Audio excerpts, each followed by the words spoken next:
Você vive num espaço-tempo de 4 dimensões e que ainda por cima é curvo. Mas calma, hoje nós vamos falar sobre a geometria por trás dessas coisas estranhas. Nós vamos falar de geometrias não euclidianas e que estão presentes por aí mais do que você imagina. Em primeiro lugar, o que é geometria?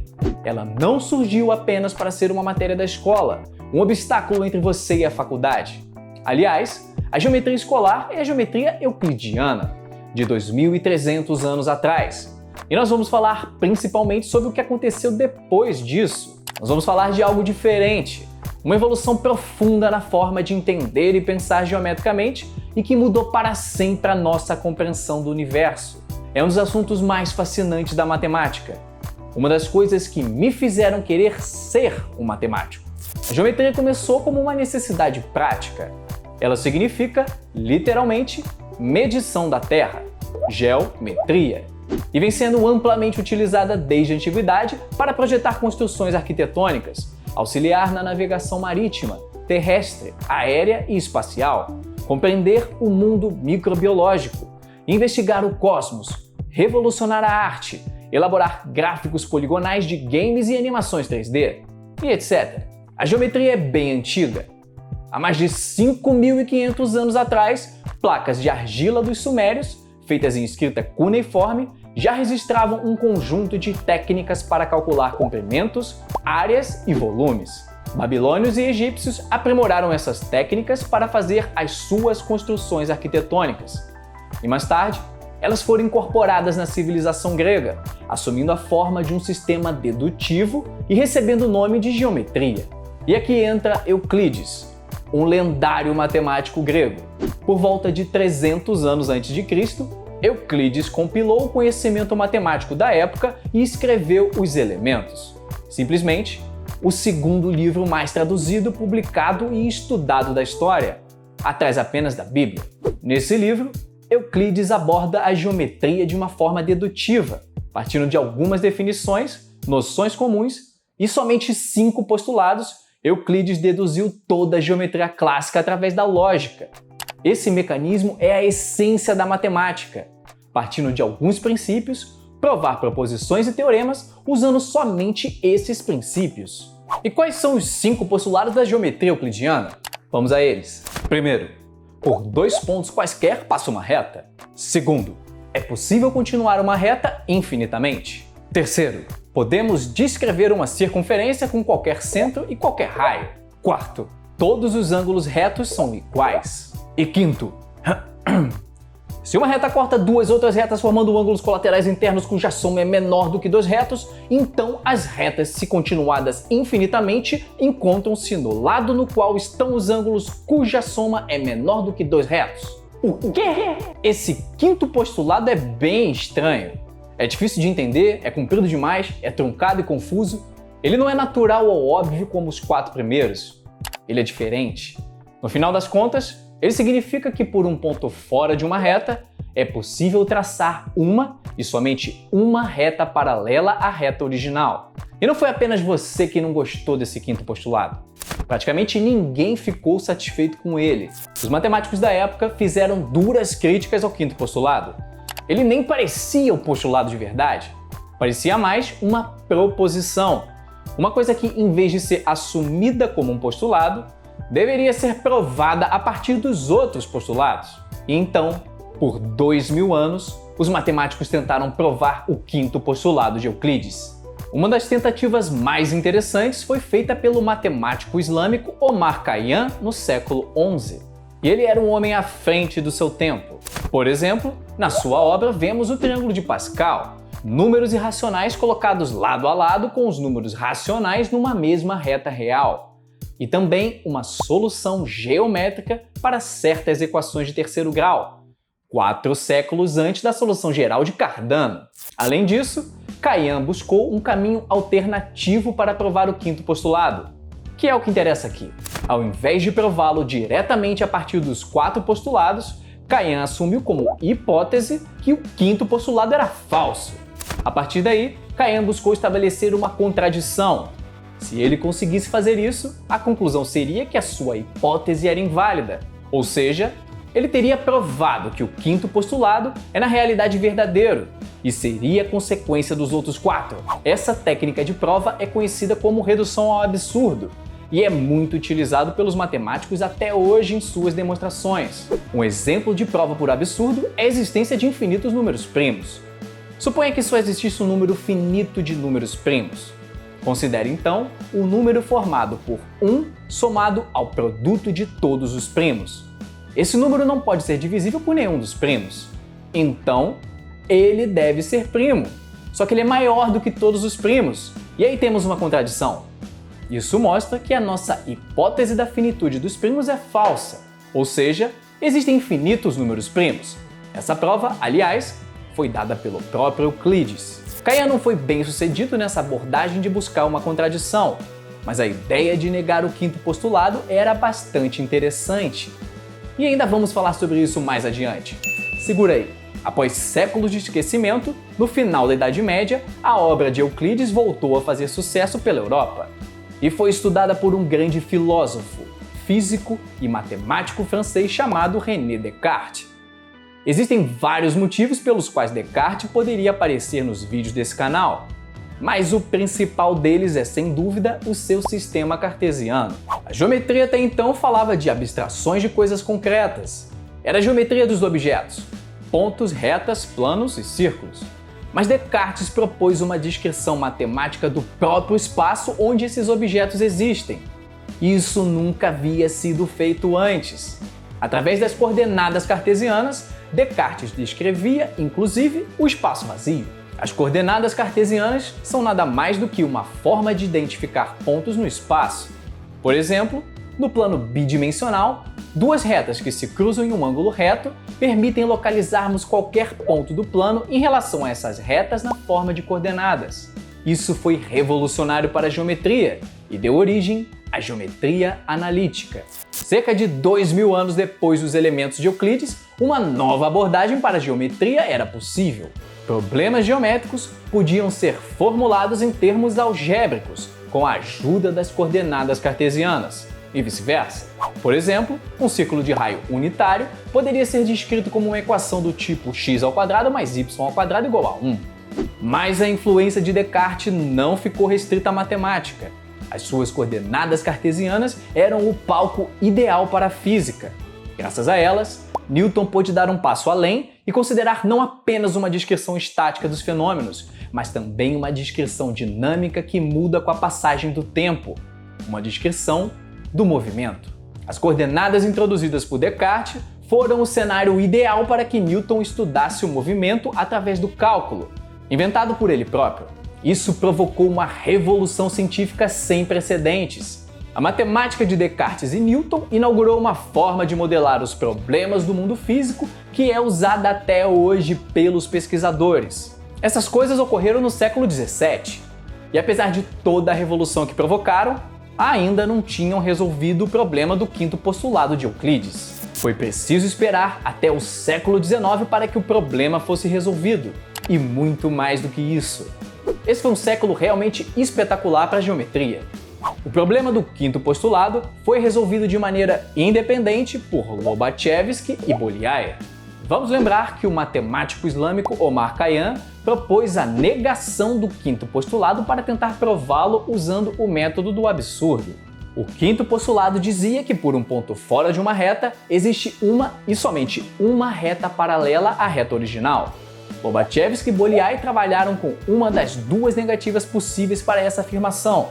Só que dessa vez, eles não queriam tentar chegar em uma contradição. Pelo contrário, eles queriam provar que uma teoria nova, onde o quinto postulado fosse falso, também seria consistente. Eles estavam propondo a criação de uma geometria não euclidiana. Lobachevsky e Bolyai trabalharam com o seguinte substituto para o quinto postulado. Por um ponto exterior a uma reta, ao invés de uma, existiriam infinitas retas paralelas diferentes passando por esse ponto.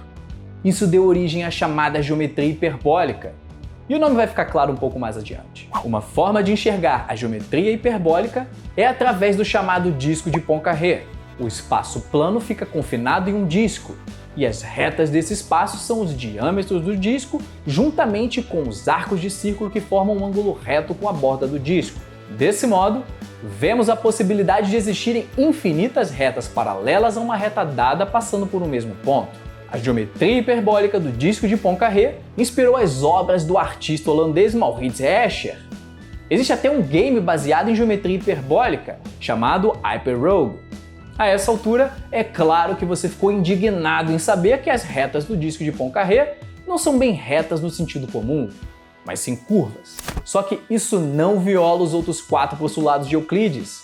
Mas eu vou te dar uma razão melhor do que essa aparente trapaça matemática. Olha só.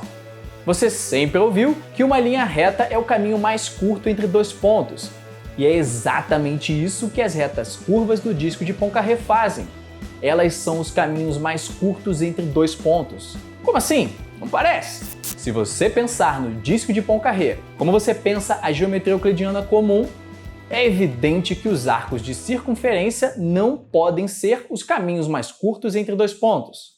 O problema é que no disco de Poincare não medimos a distância como no plano euclidiano normal. É justamente pela forma diferente de medir as coisas que o caminho mais curto entre 2 pontos deixa de ser uma linha reta e passa a ser um arco curvo. E agora você deve estar se perguntando, mas por que mudar a forma de medir as coisas? Isso não é forçar a barra? O disco de Poincare é só uma representação da geometria hiperbólica que conseguimos desenhar em um plano usual. Outra maneira de enxergar a geometria hiperbólica é ver o formato que um plano hiperbólico assume no espaço euclidiano tridimensional, que é o espaço tradicional que todos nós estamos acostumados. Ao invés de um formato plano usual, o plano hiperbólico assume a forma de uma superfície curva. É uma superfície conhecida como paraboloide hiperbólico, uma sela de cavalo. E daí vem o nome de geometria hiperbólica. 2 pontos nessa sela de cavalo não são conectados por uma linha reta sem que deixemos a superfície. Então, a distância mais curta entre esses pontos, medida sem sair da superfície, vai ser uma linha curvada. E essa linha, quando visualizada no ponto de vista do disco de Poincare, equivale a um arco de círculo. Para fazer ainda mais sentido, é só pensar no nosso planeta. Ele é aproximadamente esférico. As rotas dos aviões são calculadas exatamente pensando no caminho mais curto entre 2 pontos. E esse caminho não é uma linha reta tradicional, senão o avião teria que passar dentro da Terra por causa da sua curvatura. Essas linhas são arcos de grandes círculos, que são círculos desenhados sobre a superfície da Terra e com centro igual ao centro da própria Terra. Aliás, o modelo da geometria da esfera é outro exemplo de geometria não euclidiana. Portanto, ele de alguma forma nega o 5º postulado de Euclides. Dessa vez, ao invés de existirem infinitas retas paralelas, na geometria da esfera ocorre o extremo oposto. Simplesmente não existem retas paralelas. Quaisquer 2 retas, ou seja, quaisquer 2 grandes círculos, se encontram em exatamente 2 pontos. Uma geometria em que não existem retas paralelas é conhecida como uma geometria elíptica. Uma esfera é um caso particular de um elipsoide, e daí vem o nome. As geometrias não euclidianas possuem algumas diferenças além do 5º postulado de Euclides. Você deve se lembrar que na geometria euclidiana, a soma dos ângulos internos de um triângulo é 180 graus. Porém, na geometria hiperbólica, a soma é menor que 180 graus. E na geometria elíptica, ela é maior. Π é um número importante da matemática. Na geometria euclidiana, π é a razão entre a circunferência e seu diâmetro. Porém, na geometria hiperbólica, essa razão é maior do que π.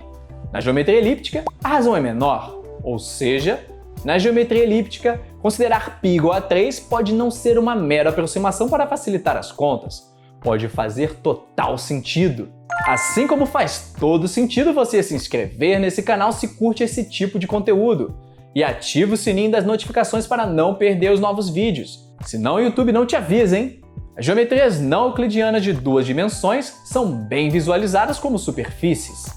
E ninguém menos do que Gauss, o grande matemático alemão, forneceu formas de estudá-las, fazendo uma bela evolução lógica que combina o aprimoramento das coordenadas de Descartes com o aprimoramento do cálculo de Newton. Mas foi o discípulo de Gauss, Bernhard Riemann, quem generalizou a matemática gaussiana de superfícies para fundar a chamada geometria riemanniana.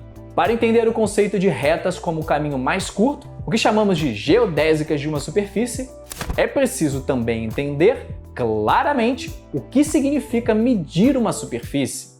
Na verdade, também é preciso entender o que é realmente uma superfície, e Riemann compreendeu profundamente e generalizou cada uma dessas coisas. Suas ideias foram apresentadas pela primeira vez em uma lendária palestra de 1854. Seu mentor Gauss assistia maravilhado e orgulhoso na plateia. E não era fácil impressionar Gauss. A geometria riemanniana alcançou uma descrição unificada de uma infinidade de possibilidades de geometrias diferentes, com quantas dimensões nós quiséssemos. O conceito de superfície deu lugar ao conceito de variedade, que é um objeto que, localmente, se parece bastante com o espaço euclidiano. Quanto menor a porção considerada da variedade, mais parecida com o espaço euclidiano ela é. Da mesma forma que o nosso planeta, apesar de esférico, localmente parece ser plano. A matemática por trás da geometria riemanniana é sofisticada demais para tratarmos em detalhes nesse vídeo, mas podemos falar algo interessante sobre as suas aplicações. Pode ser que você saiba que existem duas teorias da relatividade propostas por Einstein: a relatividade especial, de 1905, e a relatividade geral, de 10 anos depois. A diferença entre elas é a gravidade. A gravidade de Einstein não é uma força. Havia um problema com a concepção newtoniana de gravidade como uma força, pois ela implicava em uma misteriosa ação à distância e instantânea, violando a limitação da velocidade da luz para a transmissão de informação pelo cosmos. Einstein contornou esse problema imaginando que a gravidade, na verdade, era uma curvatura do espaço-tempo provocada pela presença de matéria e energia. E a matemática complicada que permitia o desenvolvimento dessa teoria era exatamente a geometria riemanniana, descoberta mais de meio século antes por Riemann. Esse é um belo exemplo de como uma teoria matemática tremendamente abstrata pode um dia encontrar uma aplicação na física e nos ajudar a compreender melhor o mundo em que vivemos. Então as retas do nosso universo são curvas? Se pensarmos em retas como raios de luz, é isso mesmo. A relatividade geral propõe que a gravidade deforma o espaço-tempo e faz até mesmo a luz se curvar. Ou seja, o universo da relatividade geral é um universo não euclidiano. Tudo isso é difícil de aceitar, pois passamos milênios nos condicionando a pensar de forma euclidiana até a chegada de Lobachevsky, Bolyai e Riemann. Assim como passamos séculos condicionados a pensar de forma newtoniana até a chegada de Einstein. A verdade é que o quinto postulado de Euclides não vale no mundo real. Só que você tem que pensar nessa curvatura como a deformação de um espaço-tempo de 4 dimensões, o que exige pelo menos uma quinta dimensão só para vermos a curva se formar. Que loucura! É fascinante como a matemática alcançou um grau de compreensão do universo que vai além do que nós conseguimos imaginar visualmente. Isso só mostra o quanto a matemática é realmente poderosa. Agora também é verdade que, olhando o sistema solar como um todo, no final das contas ele é aproximadamente plano, e no sentido mais euclidiano possível, como você pode ver nesse vídeo aqui do lado. E logo abaixo tem também uma outra opção para você continuar fritando o cérebro. Foi um grande prazer fazer esse vídeo para você e até breve.